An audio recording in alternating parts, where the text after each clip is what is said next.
State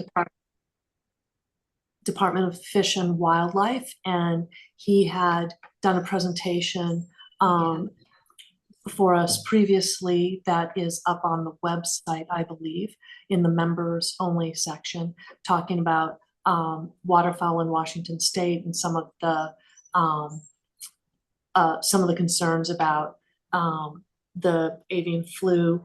And we wanted to bring him back because several of our members have been working on getting their game farm licenses, along with a general interest in the state of waterfowl and how waterfowl are doing in Washington State. There's been some hope that Kyle could tell us a little bit about kind of maybe in general the relationship between the state the state Department of Fish and Wildlife and the federal regulations for waterfowl and wildlife. And a number of members have brought up questions, Kyle, just so you know, about things that seem to be maybe redundant or in conflict, and questions about how to maybe navigate those discrepancies.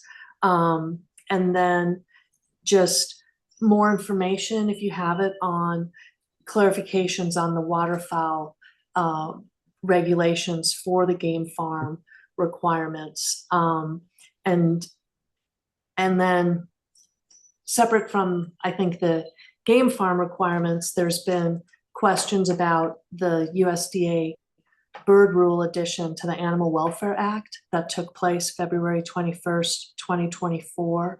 And that's something that when David Blashill arrives, I think he has more like specific kind of questions about that.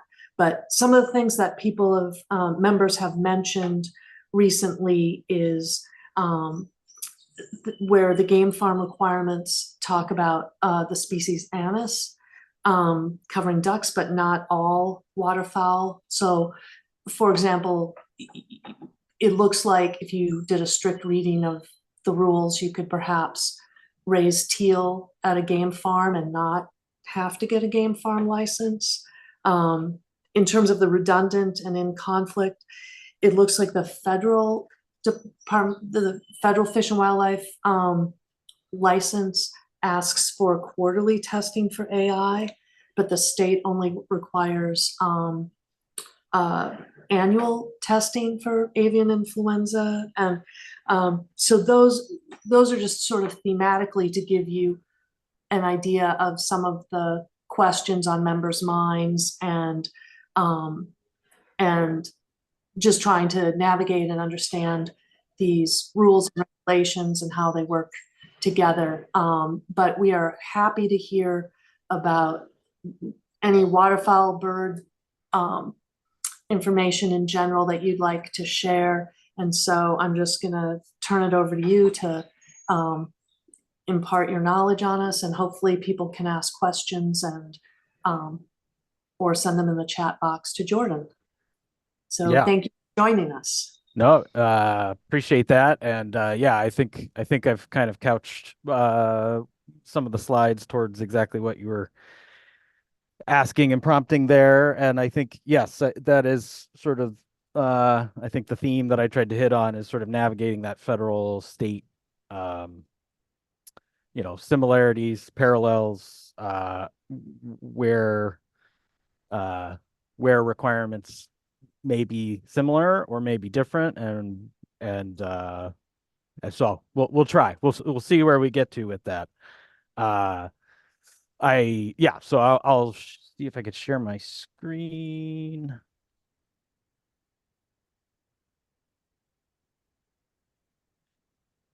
It's like that's working.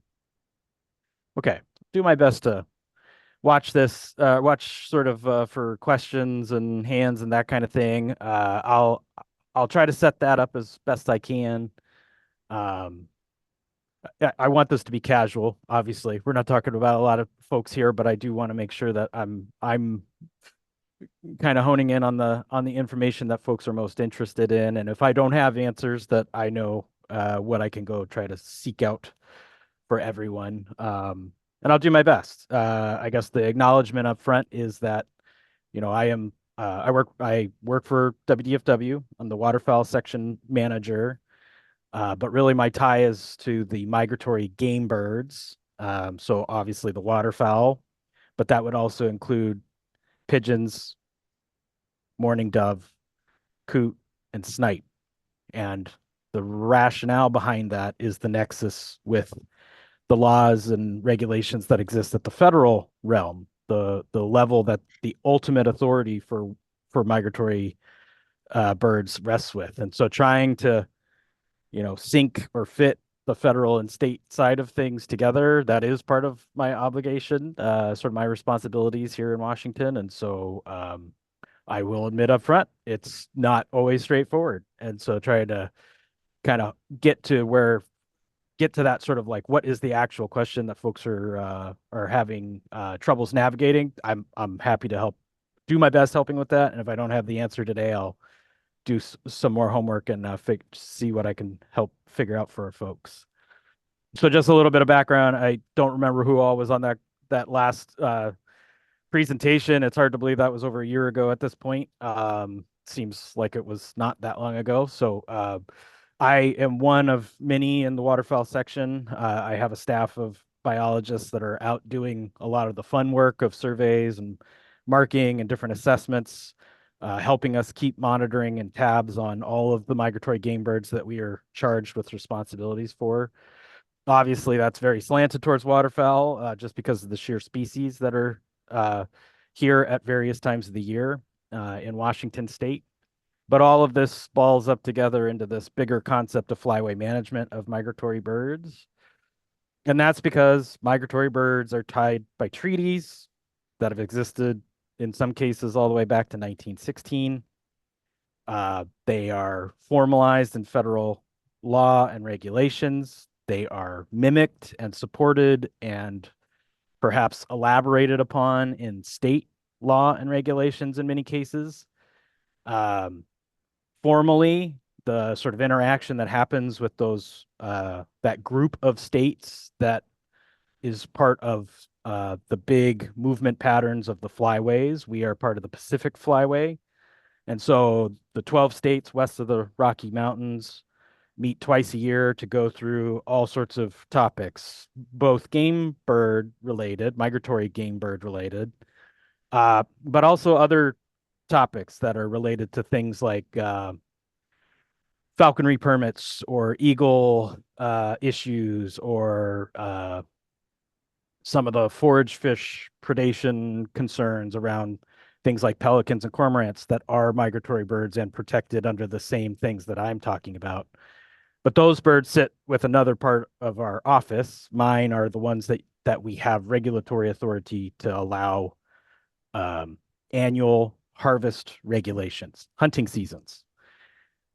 And so up front, I want to try to, the things that I'm hoping that I'm hitting on, I think kind of line up with what I heard Kathy saying, at least in some part. And so these are the three that I'm trying to get to in here, and hopefully I can help frame this a little bit better. And the first is that, there are federal and state requirements that exist related to these migratory game birds. So navigating that federal and state together, that is certainly something that is not always straightforward, but there is a very important reason to take that to heart, because there are regulations on both sides that folks have to be aware of. Oops, sorry. The sort of straightforward one is that if you have a waterfowl sale and disposal permit with the feds, those holders always need a game farm license in Washington, because that sort of action of transfer and potential sale or gifting, any transfer from you to another person, definitely requires the federal. And here in Washington, if you have that federal, it would absolutely require the game farm license in Washington. So, and yeah, so we'll I'll touch on that a little bit more. But the final piece is I want to work together with people to bring folks into a compliance. This isn't sort of a shame on you type of approach. It is confusing.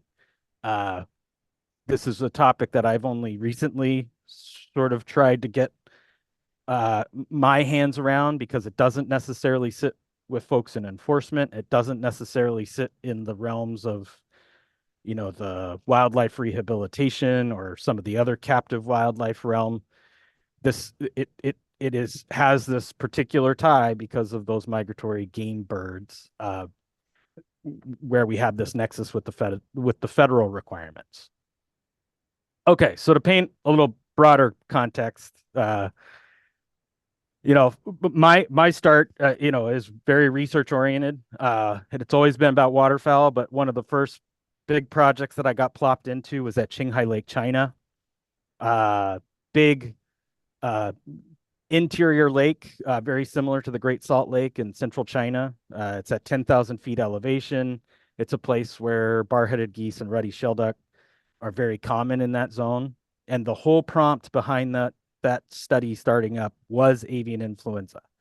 This was sort of the like where the rubber met the road in terms of wild bird die-offs that were starting to be documented. This was back in 2000.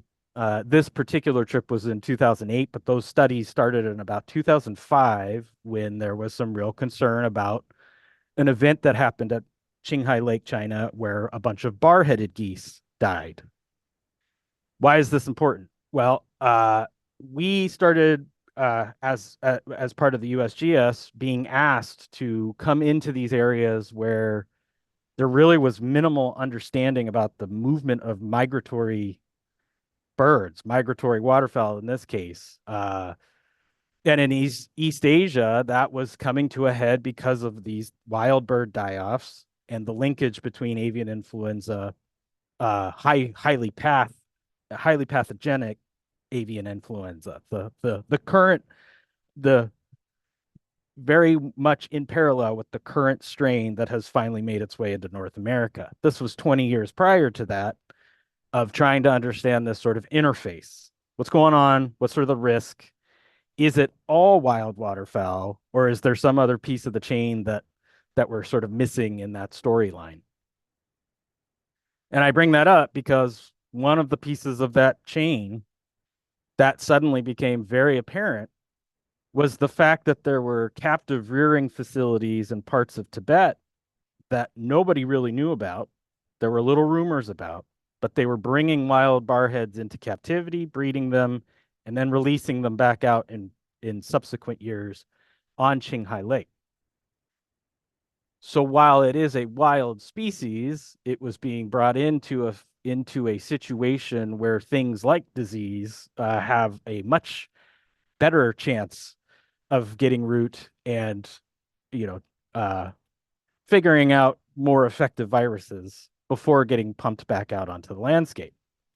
Now, luckily, we're not into that because we do have regulations that exist both at federal and state levels to try and curve that. But that wasn't unique. In fact, in eastern China, Poyang Lake, another spot where we were doing some research, it suddenly became clear that swan geese, the upper left, one of the sort of core domestic goose origin species, that there was this untold piece of the story of, well, wait a minute, these birds that are nesting in very remote areas of Mongolia are coming into this very highly developed, agriculturally intense zone of Poyang Lake, eastern, very fish pond, farmland oriented zone. Oops, I can see that my slide didn't take right there. Sorry about that. Give me 1 second.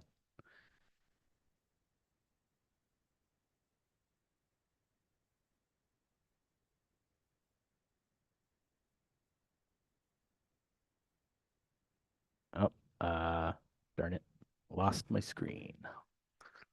Here, I'm gonna stop share just for a second just so I can get that slide back up. Sorry about that.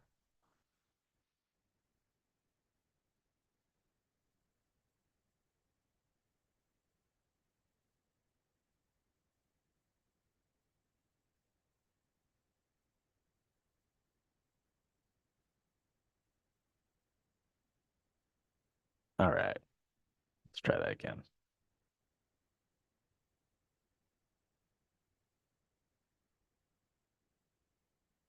All right. Is that back up? Can you see it, Jordan? Can you give me a thumbs up? Yeah. Okay. Okay. So swan geese in the east. Well, unbeknownst to us, what we were hearing was that, in fact, there was sort of a similar thing. There was suddenly this interest in capturing wild birds, bringing them in captivity, breeding an F1 generation, and then subsequently allowing them to mingle with the wild birds that were out there on that landscape. And so, yes, again, while this is a wild species, that sort of interaction between this sort of captive domestic, on the verge towards domestication, but sort of this wild interaction piece was very problematic. That's not sort of the natural interaction of encountering these high densities, right? More recently, one of the more fascinating insights that has been coming up in just the last couple of years was a much deeper dive on some of the genetics going on in mallards in North America. In particular, this study kind of took a big global look at sort of what are sort of the mallard genetics that feed into a bunch of the domestic stocks. But in particular interest was this relationship between what was being called game farm mallards in the US. So the genetic sort of spread of this was, if you test a mallard in Europe, you're talking about this haplotype, old world haplotype A, that is what a wild mallard in Europe is sort of at their core, right? But there's a different genetic signature for the New World mallards, the North American mallards, right? So the green. And so anywhere you start seeing this bleed of orange and green together, there's some sort of crossover going. You're getting some sort of hybridization between two separate lineages, North American and Eurasian in origin. But only just recently, only within the last 12 months, has a full mallard genome been sequenced to the point where these researchers that are behind this duck DNA project out of University of Texas, El Paso, can actually take a sample of any mallard-looking bird, or even any of the offshoot mallard-type species, black duck, Mexican duck, mottled duck, and actually look at that lineage. They're basically doing, you know, uh, the DNA sequencing of these different birds to understand that underlying change. What they're finding is that there is a huge component of game farm genetics that has spilled out into wild stock birds in the Atlantic flyway, basically the eastern seaboard. And as of sort of the most recent information that they've been able to distill of things that look like mallards in the Atlantic flyway, so think New Jersey, Delaware, the Carolinas, only 8% of those mallards are wild. 92% of the genetics in the free-flying mallards out there have been originating from these game farm releases that have gone on in those parts of the country for decades, under the guise that there isn't any kind of hybridization if you let a bird go out on the wild. Now, to be fair, we're talking about tens, if not hundreds of thousands of birds over a century, right? Millions of birds. We're talking millions and millions of birds cumulatively in a century. Well, that has now been able to be documented of what happens if something goes wrong. Not good. Not good things. And so while I'm focusing on not good things, obviously there are pieces of the sort of waterfowl in captivity that are absolutely helpful, absolutely necessary, pieces that we cannot get at any other way. Questions that absolutely couldn't be answered unless you had some sort of captive ability to assess things. This example of putting external transmitters on SCOP at the Patuxent Wildlife Research Center at their Sea Duck colony because they have dive tanks. Perfect example of sort of questions. There's no way that you could answer that question in the wild. And then certainly that there are species in places that most folks will never see for themselves, right? So how do you ever get someone to appreciate sort of the conservation need and efforts around something like spectacled eider when nobody's going to see them out on their actual wintering areas in the middle of the Bering Sea, and very few people are actually going to get to go to some of the tundra areas of Western Alaska or the North Slope or Arctic Russia to ever actually see them in their native habitat. So there's absolutely these needs, right? And so I say all this because I want you to understand that there is this big spectrum of problematic to absolutely necessary in terms of why would we talk about this, what is the role of having some of these migratory birds, migratory game birds in these more, captive type settings. And so that question that, is that sort of like, where is that line? Where's that divide is about this responsibility for migratory game birds, right?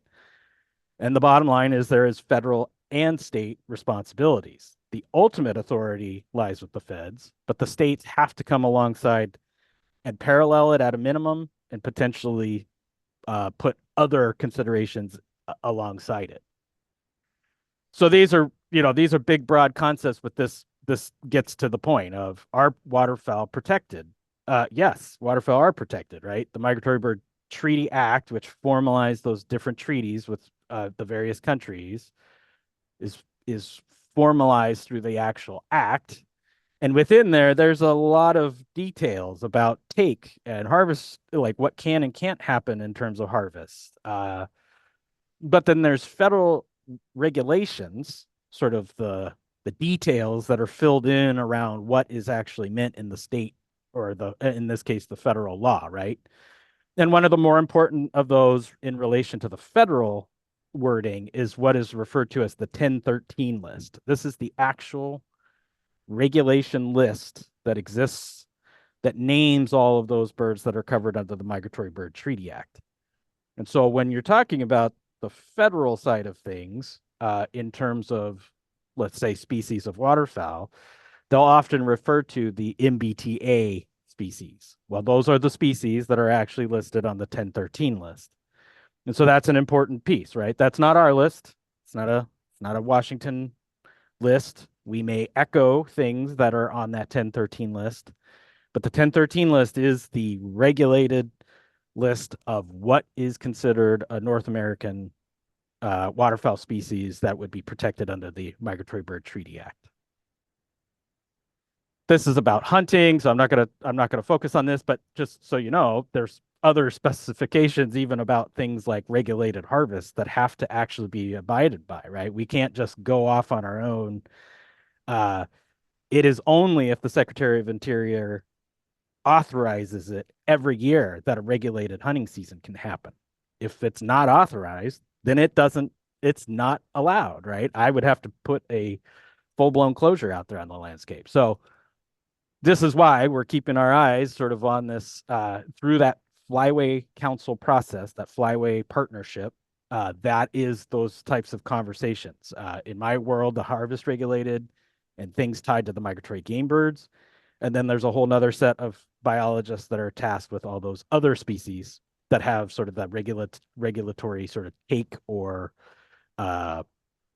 those types of ties to them.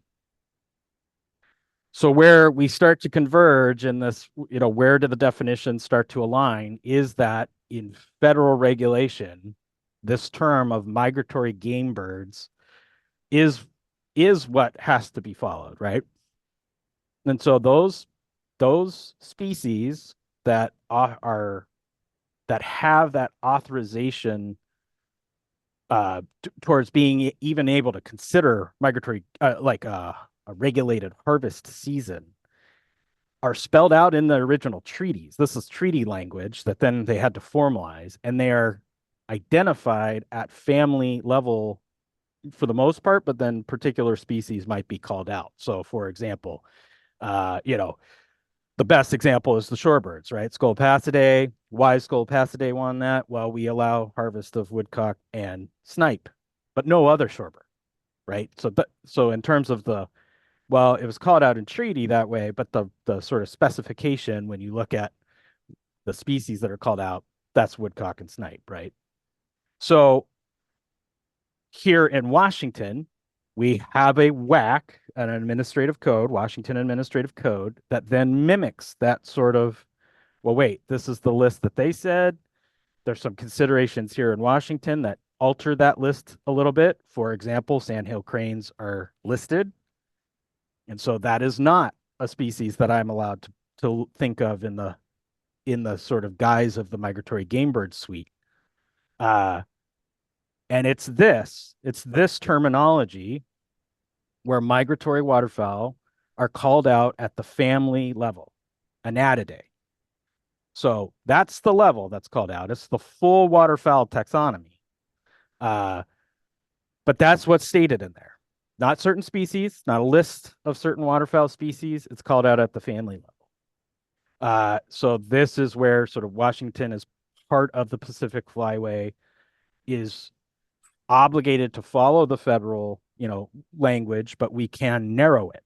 Can't be more generous than it. We can be more, we can hone in sort of more restrictively, certainly in the guise of harvest regulations. Okay, so that was a lot, I know.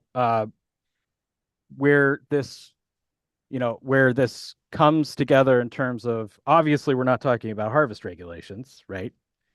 But it is tied to this, what are the definitions around take and the way that federal permissions are given to have certain birds that would fall under that list, right? And so that's where some important entities and resources to try to ball this conversation up. I've captured those that are the most pertinent. There's obviously others, but this is what it kind of hones in on, is that with regards to that migratory game bird side of things, we are talking about the wording that exists in the federal in terms of U.S. Fish and Wildlife Service, and then the wording that exists at the state level in terms of the Washington Department of Fish and Wildlife. There are obviously ties to some of the other agencies like the U.S. Department of Ag, but not in the terms of who has the authority, who issues the permits, right? That's a U.S. Fish and Wildlife mandate because of the types of birds that we're talking about. In Washington State Department of Ag, waterfowl is included as part of that definition of poultry. And so when they talk about poultry and other exotics, that is where some of the other species that might come up in that conversation get tied in. But we, even in our own regulations, have cases where we're pointing at the Department of Ag for the requirements of things like health certificates or inspections or that type of thing, right? So there is some shared crossover, but in terms of the sort of where is that sort of authority, being passed down, it really comes down to the sort of, are they birds associated with that migratory game bird guild, or any of the definitions that have been stated in either RCW, which is state law, or WAC, state regulation. And so, yeah, so this is sort of the key, right? Like, this is where you would go and look, or where I can help and point. The part in terms of the permits, right? Oops, sorry. Sorry about that. Federal permits, right? There are two different federal permits that we're talking about for the birds that I intersect this whole conversation with, right? The waterfowl sale and disposal permit, or the migratory bird special purpose game bird permit. Well, why would there be two? Well, one's oriented towards waterfowl, and the other one's oriented towards those other families of migratory game birds that I mentioned, right? So depending on the species that we're talking about, if it's waterfowl, it's the one. If it's not, then it's the other. Um, so one important part of that waterfowl sale and disposal and the other one is that, one of the key questions that is asked in that sort of list of this is, do I need a state permit in addition to a federal permit to sell migratory waterfowl? And it says your permit is not valid unless you are in compliance with state requirements.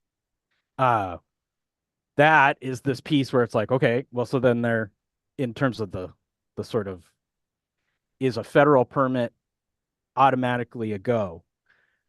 No, uh, no, it's not automatically a go, as it has to have sort of the two pieces if there is a state regulation. So that's, in terms of trying to piece this together, there is a lot of where does it exist? Where are we talking about? I have many of the wax sort of written out. I'm not sure if it's worth going through that like in this like excruciating, detail. And I think it would be probably more helpful to utilize some of the questions as sort of a walkthrough of like how would you get there, right? But to I want to emphasize that piece about the terminology that gets used is really important. And so the one that I will scroll to is in relation to game farm license. All right. So the game farm license, this is where in that language, that second part, the game farm licenses that have been issued since January 1st, 1992 may purchase, possess, propagate, sell, or transfer the following wildlife, except species designated as deleterious wildlife. And that's the list. These game birds, pheasant at the genus, at a particular genus, gray partridge, chukar, quail of those genus is listed, and then waterfowl of the family Anatidae.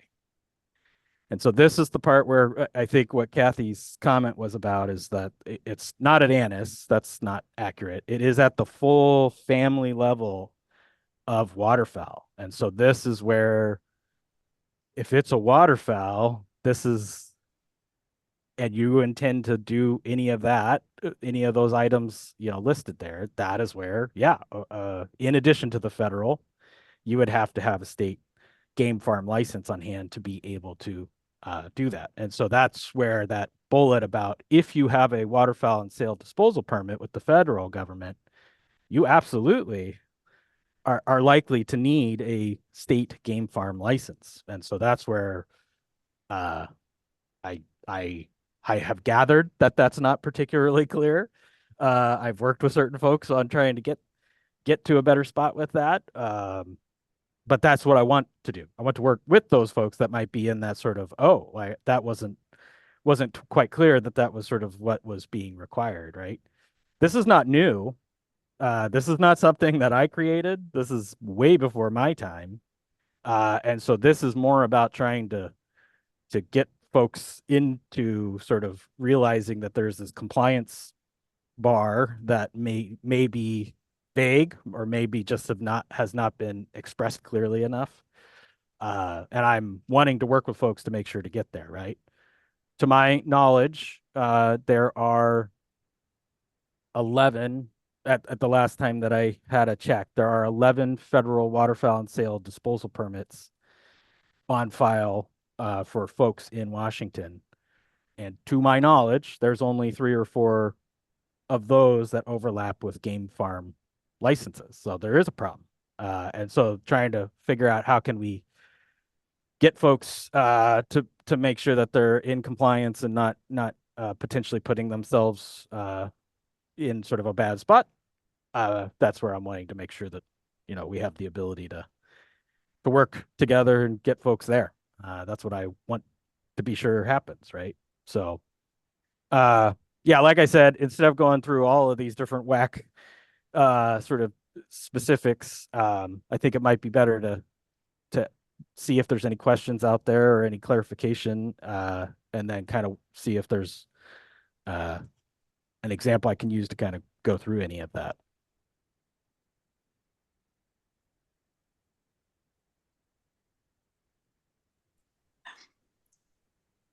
Hi, Kyle. Yeah. David Blashel's here, and he's one of the people that's been working on getting some of these permits, and I think has more knowledge about the specific questions. Okay. Yeah, go for it. But I missed there's 11 people in Washington State that have which of the licenses? Federal ones? There are 11 that have the federal, which means that those 11 should have a game farm license. To my knowledge, 4 of them do. Again, that last check was a little while ago, so there might be updates to that I'm not portraying accurately. But in terms of the sort of need that I can identify is if someone has a waterfowl sale disposal with the feds, then by definition, that would suggest that they need a game farm license with the state. Okay, but not if they have the other one, the special purpose game bird one, then they don't have to have like I used to have sandhill cranes and I had to have the special purpose, but I didn't have to have a game farm license for those. That is correct. And so that is correct. So those other special purpose, they would, from the federal standpoint, yes, that's those other families that are not the waterfowl family in coverage. Hopefully what's still showing on the screen is the WAC related to the game farm license. And this is the point, is those are not listed on this list, right? They, however, they would fall into the sort of rules about having birds that would be considered wild bird species in Washington. And in the case of sandhills, that gets really sticky because sandhills are listed endangered in the state. And that is by RCW not supposed to be an allowed species. But even without that consideration, that terminology of sort of wild bird in Washington, that is what would trigger the the inspection sort of pieces that are probably already going on in WSDA, the Washington State Department of Ag. That is related to this, right? So this is the one that would sort of capture those birds that are not under that game farm license side of things. There would still be language in here that talks about the need to present some sort of health certificate, which is a Department of Ag step. But it would also trigger this piece of the number 4, right? It's like you'd have to be able to show this documentation that there was some sort of law that it was lawfully acquired, right? Like, so that this is the other whack that would trigger for those other species, the special purpose permit from the feds. Those species would still be kind of covered under this. So that's where there wouldn't need to be necessarily a permit, but it is definitely that there's sort of rules sitting in the background that still talk about those species, right? Okay. So Kyle, you're saying that we can have sandhill cranes and be Nope. By RCW, the RCW says you may not have a species that's classified as endangered in the state in possession. But so that when becomes... I asked you the question, though, because what we're questioning is the Florida sandhills, and those aren't classified in the state of Washington. It's listed at the species level. So you're saying that because they're crust, that we can't have Lilliford cranes, which is a European crane. That's potentially true, but that's where well, no, that's not true because it says sandhill crane, right?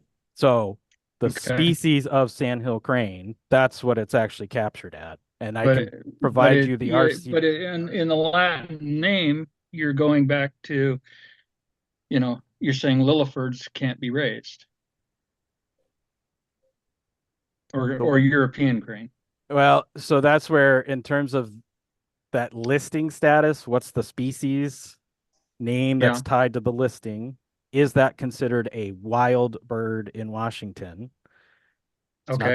not that it was taken from the wild, but that sandhill crane Right, is a right. wild bird species in Washington. That's where I think there would be a differentiation between what I think I'm hearing you ask. But sandhill crane presents a problem. That does present a problem. Okay. That So would if that I would be, was to go ahead. if I was to hold my special purpose permit for game farm and it lists pigeons, doves, coots, rails, and because they're out of the realm of the state, are they going to classify? I Those mean, would come all in, I still know be it'd be the Department of Agriculture. certain species would still qualify as the wild bird component of what you're seeing on the screen right now. Okay. And so Okay. that you would not need a game farm license, but you would have to be in check with this whack that I'm showing on the screen right now. Okay. So if I legally obtained them, health certificates, and notified Department of Ag, then we would be okay. As far as I've read it to date, Okay. after all of our conversations about that, that is my understanding, Yeah. is that yes, Okay. you would not need the Okay. game farm license because they are not identified in this part that I'm now showing, the game farm license Okay. provision piece. However, because many of those species would fall under the definition that exists for wild birds, that would be the piece that triggers things that are sitting on this screen. And that's the Okay. health certificate through Department of Ag and the ability of having that proof of lawful acquisition. Okay. Thank you. Yeah. And I guess what else, part 5 on here, on what I'm showing here, is this is the piece, may not be sold or otherwise used commercially except as provided by department rule, right? So that's the part that then points to the game farm license of why certain wild birds might have something more like waterfowl.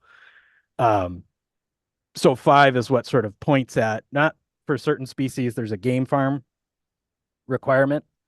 It's not all species, it's particular ones, but that is where then it says waterfowl at the family of Anatidae. And that is the part where that creates a differentiation between the feds, because the feds would say that their waterfowl sale and disposal covers MBTA species, and that is true.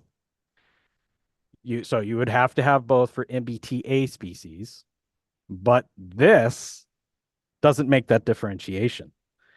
Waterfowl of the family Anatidae is not differentiating wild type species that would be found in Washington. And so that's the part where that might be new interpretation. I don't think it is, because there's other RCW that also classifies them at the family level. But this, about sort of what would you have, what are you transferring? This doesn't make that differentiation. It is saying waterfowl of the family Anatidae. So I would say, yeah, if you had certain species like mandarin duck or something like that, right? If you're planning on transferring, sell, transfer, gift, my read of this is that you would need a state game farm license.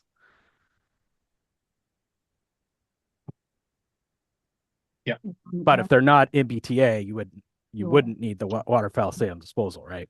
Maybe a better example is the one that I'm having a lot of issues with, and why part of this deep dive has been coming up is, for example, black swan.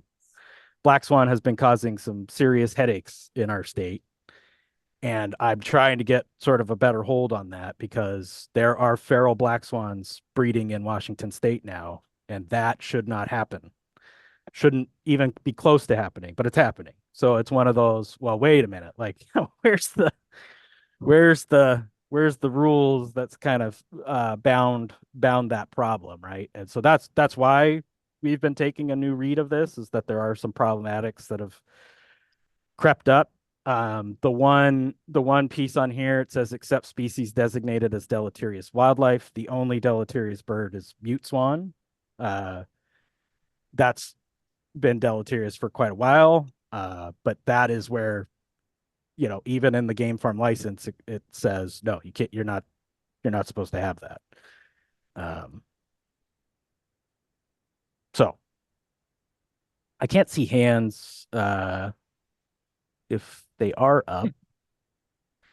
I see Arnold and Debbie now. Hi, Arnold and Debbie. Hi. Good Hi. to see you. We want We had to, company this morning. Oh, good. Oh, I think you muted yourself. Kyle, David here, I had another question for you. Yeah, go for it, David. So one of the state vets sent me the CFR, I don't remember what it stands for, it's just a federal rule that said I have to have my birds tested for AI quarterly. And in the game farm stuff, it says I have to have them tested semi-annually. so I could answer that.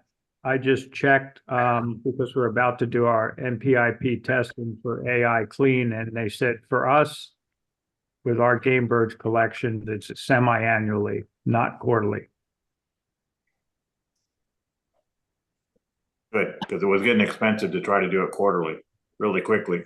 Yeah, I mean, my answer to that would be I certainly don't enforce the Fed requirement. Like that's not our authority. We can't go in there and enforce that. However, that doesn't mean whatever the Feds say is what the requirement is. Now, it sounds like maybe there is some interpretation that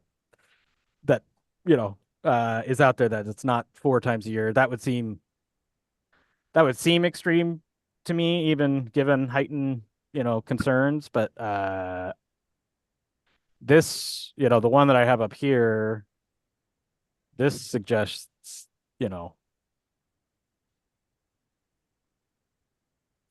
well, this part 7 is the one that has the sort of like the numbers and the, that it's supposed to be during certain times of the year, that part of it, right? I see the inspection annually. I'm not seeing the testing requirement other than that you have to provide the one year of the transfer.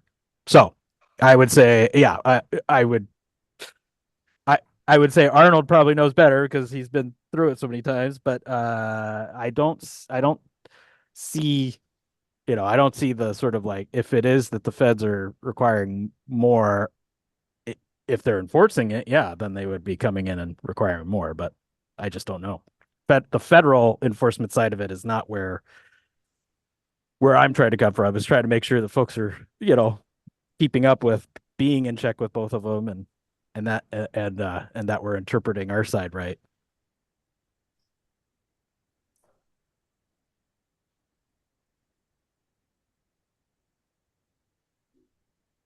Oh, yeah, I could just add that if you want to be AI clean, you need to do the testing twice a year. But if you want to just meet the requirements of the game farm license, they only have to test once a year. There we go. Yeah, that makes more sense.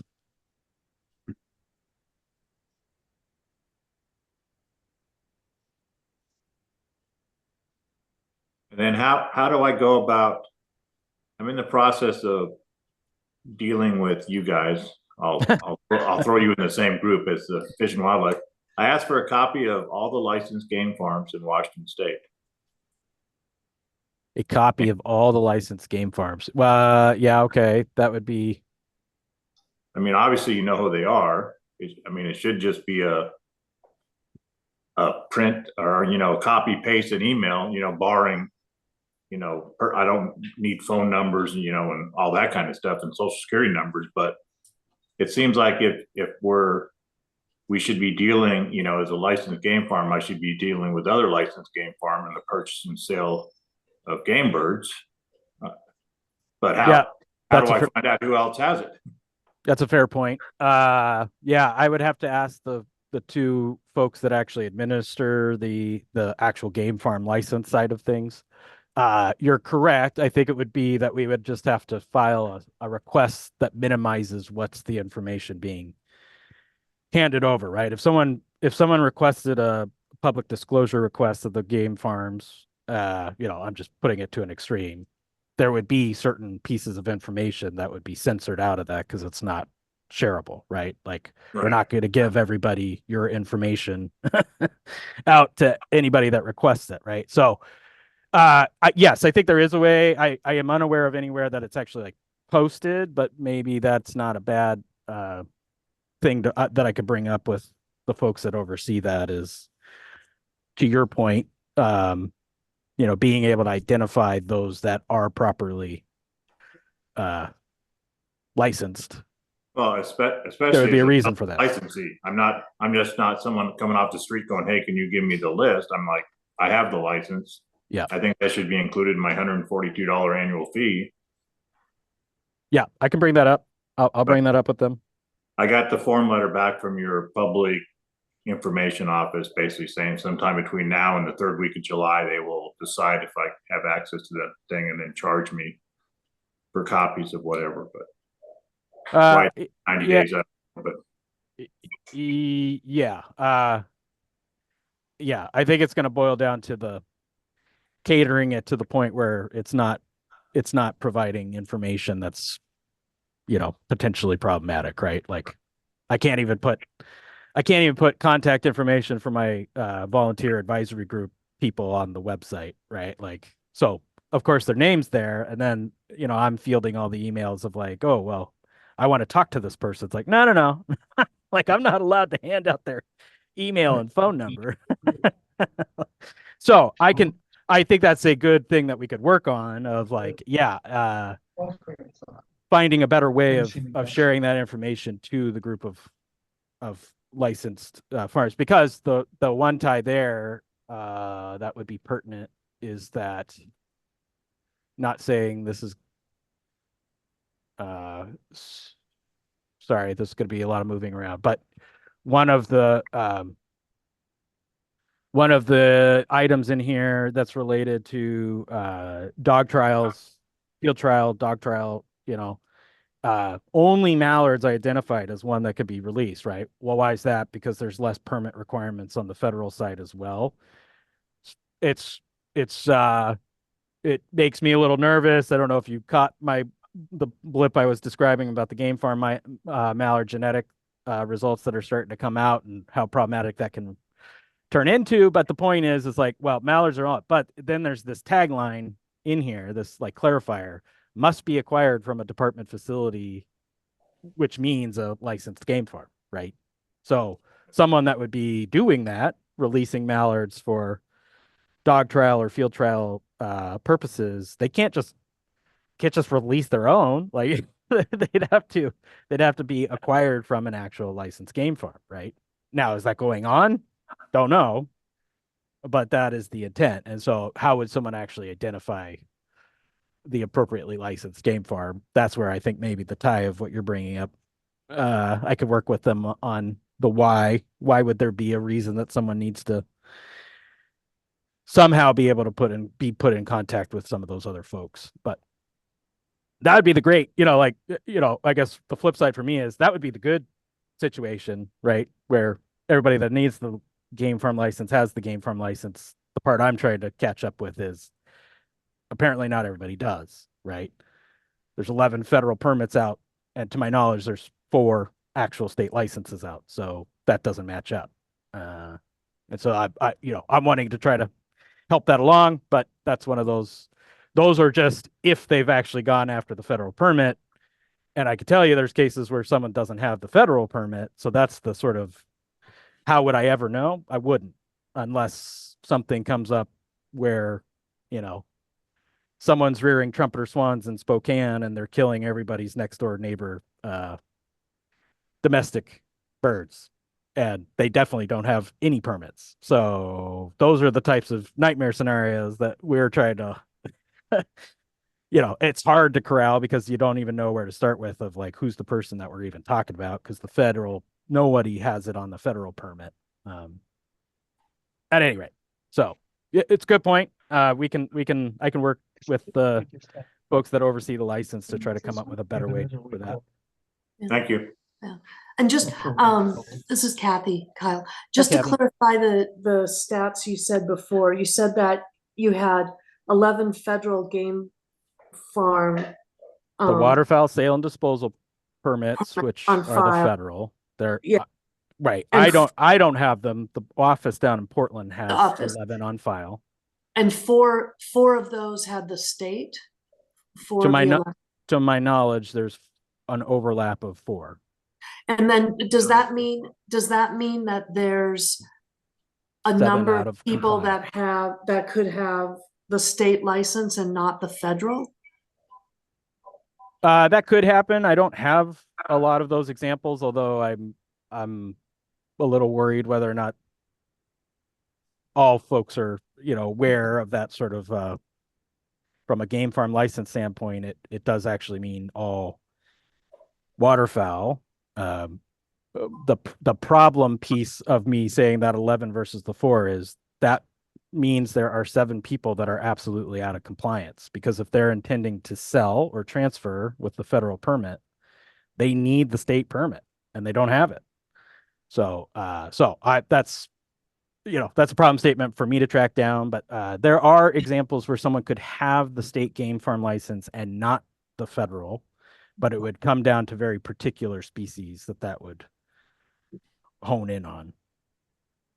And maybe you could address if someone just wants to have waterfowl at home and maybe not do anything with it, what category you know, they're not sending them to dog trials or wherever waterfowl are going. Could you just kind of like describe how you see that fits into the compliance idea? Yeah, no, that's a great question. I'm glad you asked that. In terms of this part about, you know, it's this act, the sort of like the transferring onward, right? That's where sort of, at least, and I'm going to talk about the waterfowl just to be clear, you know, to be able to do that, to sell, you know, captive reared cinnamon teal or something like that, you would have to have both the federal and the state to be able to do that. Now, if you're a person that is just has a hobby farm, right? You're receiving and you're holding, but they're just there, and you have no intention of giving them on, which also is defined as gifting. This is not just about money transfer; it's about physical transfer of the bird. If you're just a hobby farm, no, you wouldn't necessarily need to have the permit. But you would need to be able to show the lawful acquisition. And so someone that's giving you that, like if someone gave you a cinnamon teal, that person needs to have a waterfowl sale and disposal permit, and they should be giving you a form that documents that they're giving you that bird. So that's the one piece where it's like, well, I'm not so sure, you know, that's something it would be hard for me to keep tabs on, particularly because the federal permit requirement is the form that you would be receiving, right? When you acquire, so I'm going to read from the federal site. When you acquire any waterfowl, live or dead, from a waterfowl sale and disposal permittee, the permittee must give you the original of the completed form 3-186. So that's where this, you know, there would be some chain of custody information, and that would be important if there was ever some sort of like inspection or a die-off or something like that, right? Like you'd have to show lawful acquisition. So I highly doubt a lot of folks realize that, and that's not necessarily worrisome on your part. It's worrisome on if there's someone actually transferring birds and not providing the proper documentation. That's where it starts getting really problematic, and why we're trying to go down this path. Great, thanks for clarifying that. Yeah. And there's just for my edification, why does it apply to dead? Is that a hunting thing or? In cases of like museum specimens or that type of thing, like when we give something to like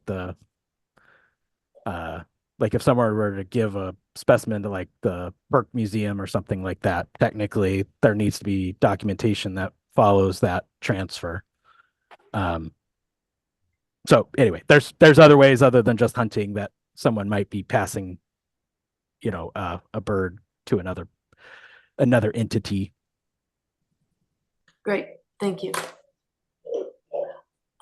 Who else might have questions?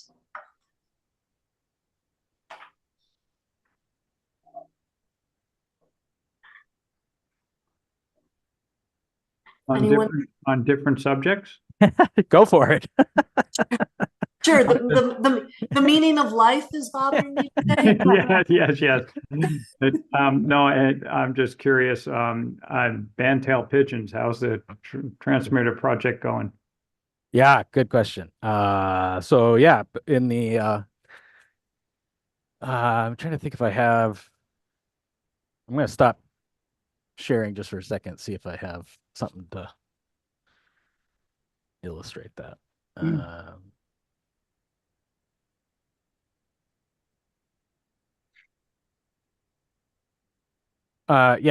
Well, yeah, I'll preface that. I'm not sure if I'm going to have what I want to show, but part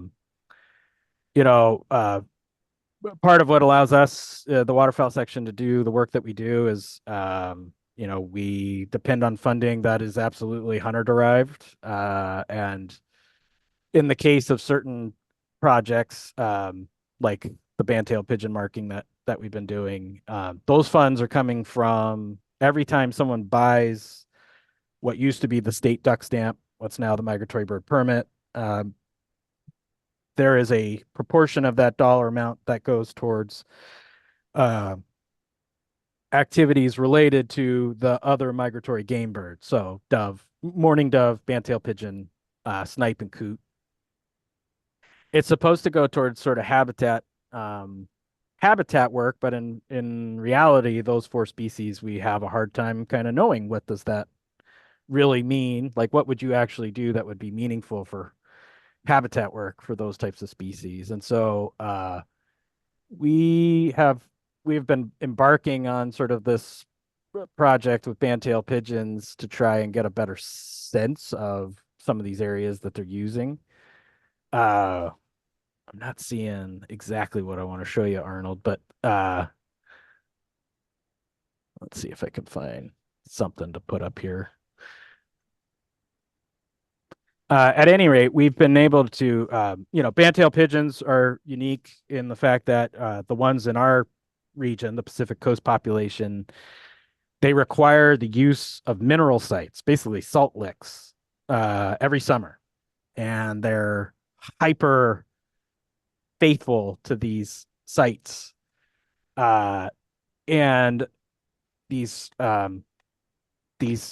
mineral sites are very predictable in terms of timing. So we have a sort of 2-week period that British Columbia, Washington, Oregon, and California are all conducting these mineral site surveys to better understand some of the movements, like some of the numbers, I should say.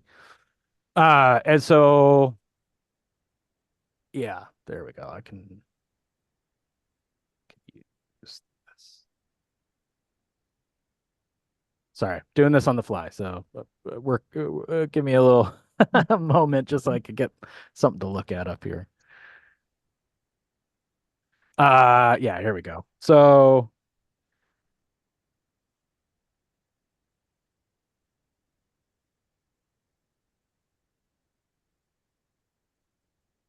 there we go. All right, so this is Google Earth. These are a couple different individuals. And so anyway, so this mineral site. So one of the things that the mineral sites that we've visited have been ones that have been documented for a long, we have some sort of history with. The reality is there's mineral sites probably all over the place. There's some in tidal situations, like on mudflat right edge where salt buildup is going on. And then there's others that are inland that are like spring, spring fed or like drying out of creek beds, and some higher deposition is going on in some corner, right? So one of the reasons that we started this was we were trying to find some other mineral sites because we were losing access to some of the ones that we had long been monitoring, either because they were on private lands or something had changed. For example, up in Warm Beach in Snohomish County, there was a very reliable mineral site. Small numbers of pigeons that would show up, but very reliable every July. The tree in their yard, if you don't know, they also have this very what I'll call neurotic behavior where to approach these mineral sites, they'll land in a conifer to be able to jump to a deciduous to then go down to the mineral site. And if they don't have that sequence of events, they won't go to the mineral site.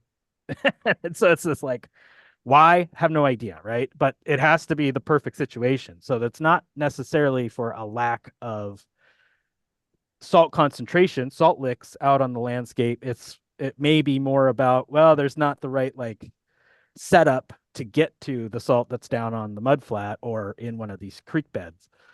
And so this was what, we did not have any confirmed mineral sites on the books basically in anywhere in the Olympic Peninsula zone. There were some older ones, but they hadn't been visited. Like pigeons hadn't shown up when the staff that goes and do the survey, they hadn't gone there in recent times. So part of the intent was, one, can we use this to actually mark some individuals so that the birds show us where these mineral sites are, right? And then the other piece in the background for me was the harvest season that exists for band-tailed pigeons is really short. It's a 9-day season. It happens right September 15th-ish. It runs for 9 days. Can't start before September 15th. So where do these pigeons go, and how long are they actually exposed to harvest was sort of the question, because we kept getting pushback about whether the dates were right on both sides. People wanting to start earlier, which is constrained by federal regulation, and people that wanted me to push it later. So anyways, and then the final one was, in terms of this trying to guide habitat, yes, mineral sites are habitat, but there's a forage requirement. We know that they're very inclined towards berries during that fall, late summer into the fall transition. But then what does that look like when you actually zoom, back out to the level of the actual birds themselves? And so this will be the fourth summer that we're actually focusing on this question. And this bird, and this might be two birds, provides a really good example. This high density, the high yellow, right?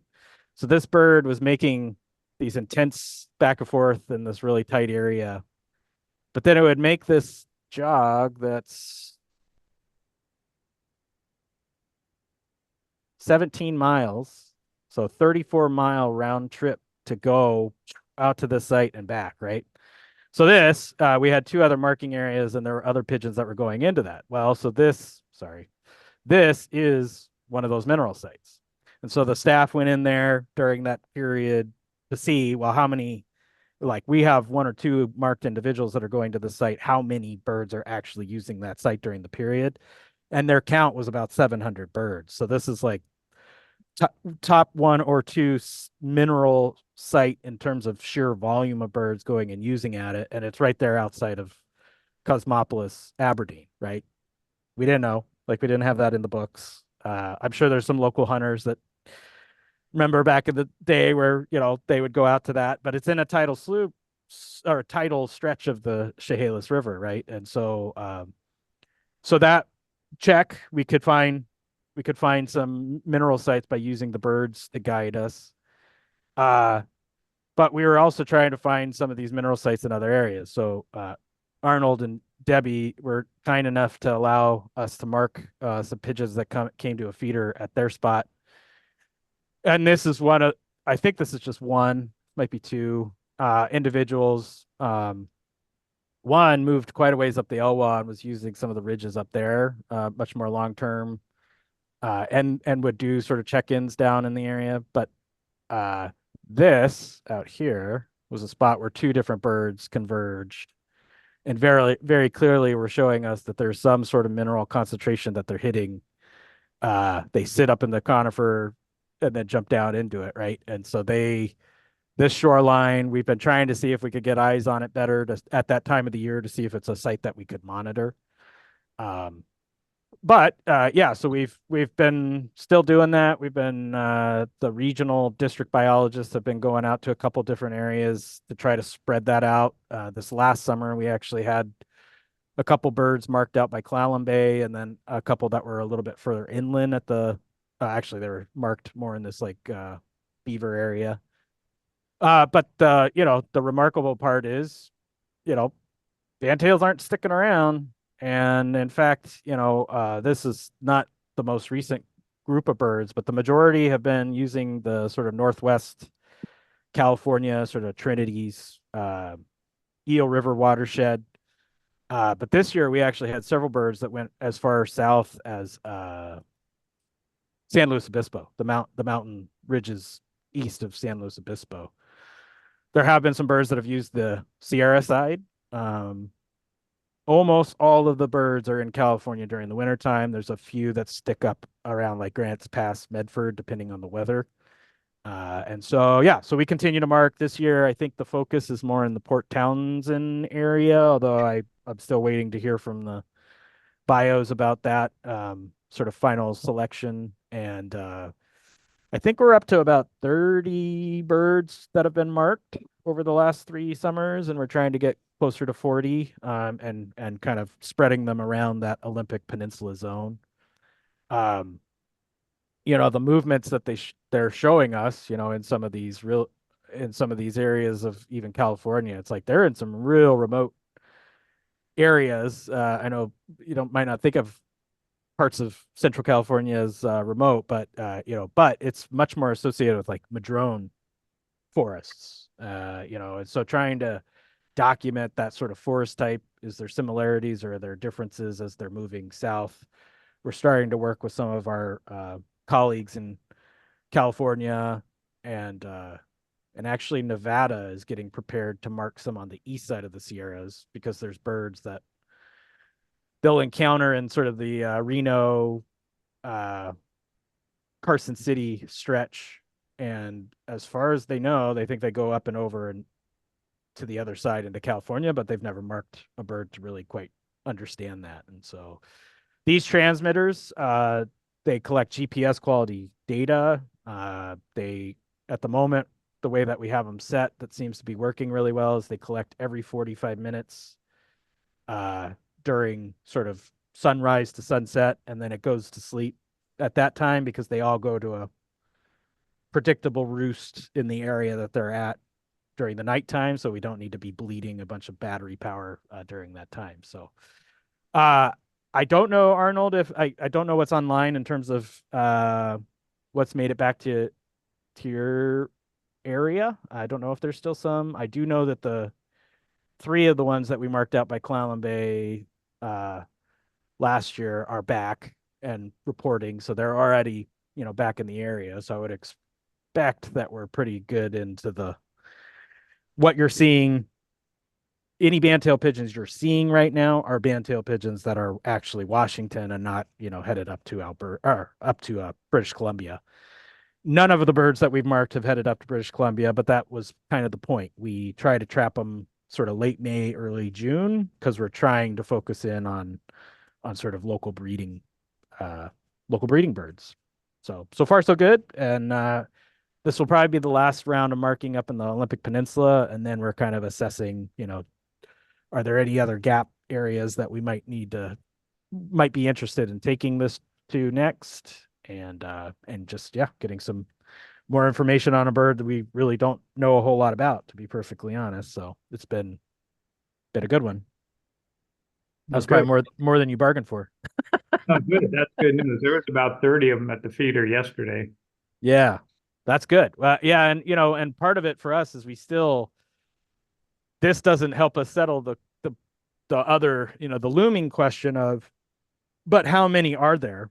Because the way that we do our mineral site, we get a minimum number of birds that show up at these mineral sites, right? And so we get an index. What we don't have a way to do is scale that index to a full population. But what I can tell you is, I think last year we finally had our first harvest recovery of any of the birds that we've marked, and while we're doing 30 transmitters, there's been probably 500 individuals marked, and so for one to finally be harvested, it's like, I mean, that harvest rate has to be under 1%, right? So it's like, well, multiply our total numbers by 100, and that's probably getting close to the actual population size, but we don't have a good way to do that. And so we can monitor trend, but in terms of like, well, how many bandtail pigeons are there out there? I don't know, but rough back of the napkin, it's like it's well over 50,000. It's probably more like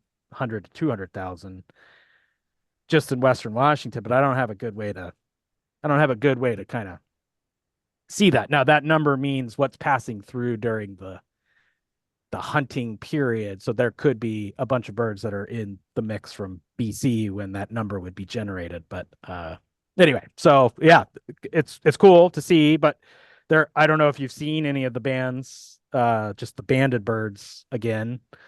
The one site where that bird that hopped down from into that Aberdeen spot, I mean, the guy that the feeder that we caught them there, we marked probably 40 to 60 individuals there, and he never sees more than two.